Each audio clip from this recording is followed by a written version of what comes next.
मैं ताहिर मंसूरी आपका अपने YouTube चैनल ज्ञान क्लासेस में एक बार फिर से स्वागत करता हूं। आज हम कक्षा 11वीं विषय लेखा शास्त्र में व्यावसायिक अभिलेखों का लेखांकन अर्थात रोकड़ वही के विषय में बताएंगे। तो हम सबसे पहले आपको ये बता दें कि 11वीं कक्षा में जो रोकड़ वही है वो 4 प्रकार की होती है। एक होती है साधारण रोकड़ वही, दूसरी होती है द्विस्तंभी रोकड़ वही, तीसरी त्रिस्तंभी रोकड़ वही और चौथी होती है खुदरा या अग्रदाय पद्धति।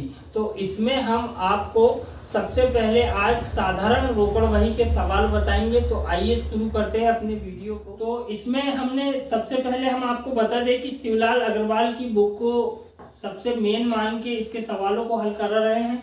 तो साधारण रोकड़ वही में सबसे पहला जो प्रैक्टिकल नंबर 1 है उस सवाल को हम कर रहे हैं। तो पहला सवाल है, निम्नलिखित व्यवहारों को एक खाते वाली रोकड़ वही में लिखिए। तो 2015 1 अप्रैल रोकड़ हाथ में 5610 है। उसके बाद अप्रैल 5 है, अभय से रोकड़ प्राप्त हुई है।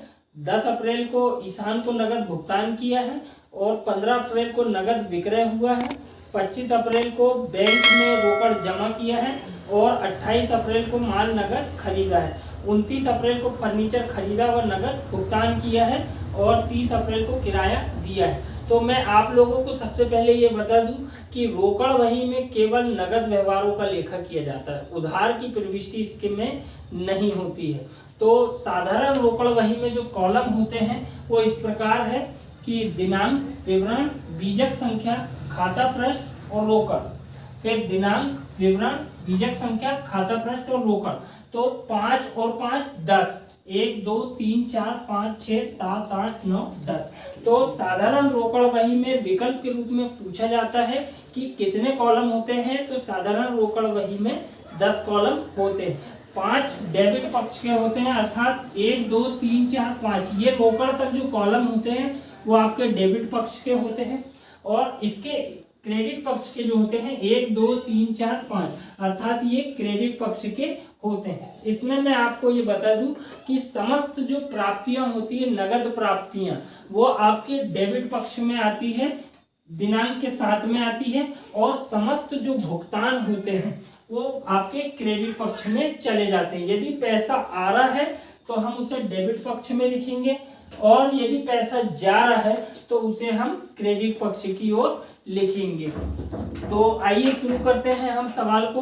तो 1 अप्रैल को रोकड़ हाथ में लिखी है 5610 रुपए। तो हम यहाँ पर दिनांक की कॉलम में 2015 पहले लिख देंगे क्योंकि एक महीने भर का अपने को रोकड़ शेष बताना है। तो 1 अप्रैल को हम यहाँ पर शेष लाया गया करके लिखेंगे।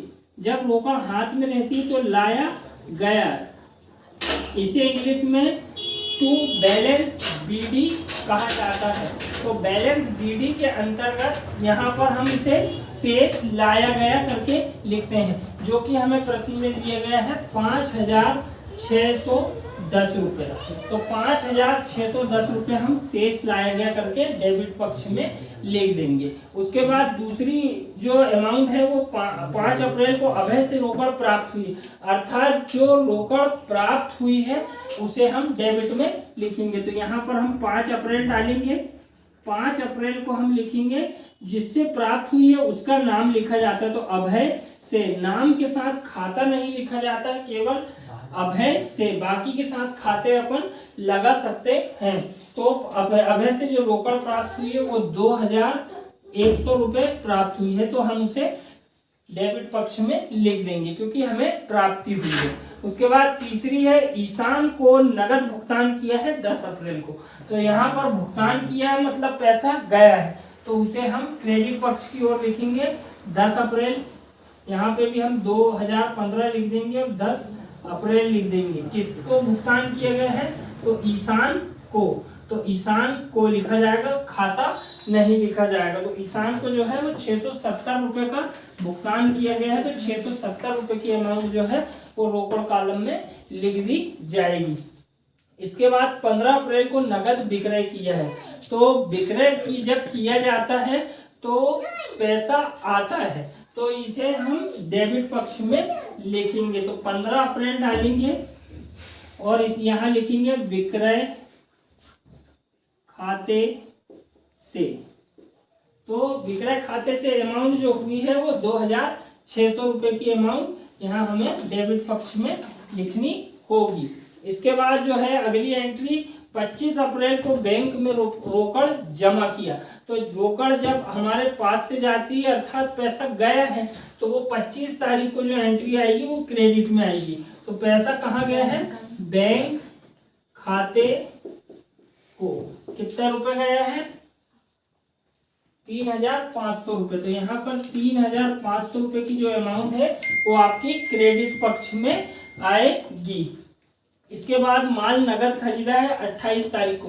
तो जब खरीदा जाता है तो पैसा जा रहा है, तो पैसा जाएगा तो उसे हम क्रेडिट पक्ष में लिखेंगे क्रय खाते को।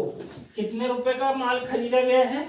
तो 1800 रुपये का। तो 1800 रुपये की जो अमाउंट है वो यहाँ पर क्रेडिट पक्ष में लिख दी जाएगी। उसके बाद 29 तारीख को फर्नीचर खरीदा व नगद भुगतान किया है। तो 29 तारीख को जब आप फर्नीचर खरीदोगे तो पैसा जाएगा, तो हम उसे भी यहाँ पर क्रेडिट पक्ष में लिख देंगे फर्नीचर खाते को। कितने रुपए की अमाउंट है? 2300 रुपये की। तो 2300 रुपये की जो अमाउंट है वो आपकी क्रेडिट पक्ष में लिख दी जाएगी। इसके बाद 30 अप्रैल को किराया दिया गया है। तो पैसा गया है, कहाँ गया है? किराए में। तो हम लिखेंगे किराया खाते को। पैसा जाएगा तो क्रेडिट में और पैसा आएगा तो डेबिट पक्ष में। बस इतना ही ध्यान रखना है। और नगद की प्रविष्टि होती है, उधार की प्रविष्टि इसमें किसी भी वही में नहीं किया जाएगा। अर्थात साधारण रोकड़ वही, द्विस्तंभी, त्रिस्तंभी और खुदरा रोकड़ वही, इसमें उधार की प्रविष्टि नहीं होती है। तो किराया जो दिया गया है वो 1200 रुपये दिया गया है। इसके बाद एक चीज और बताना रहा है कि इसका जो हमेशा डेबिट पक्ष का योग ज्यादा रहेगा। रोकड़ का डेबिट पक्ष का योग ही हमेशा ज्यादा रहेगा। तो अब हम इसे जोड़ेंगे।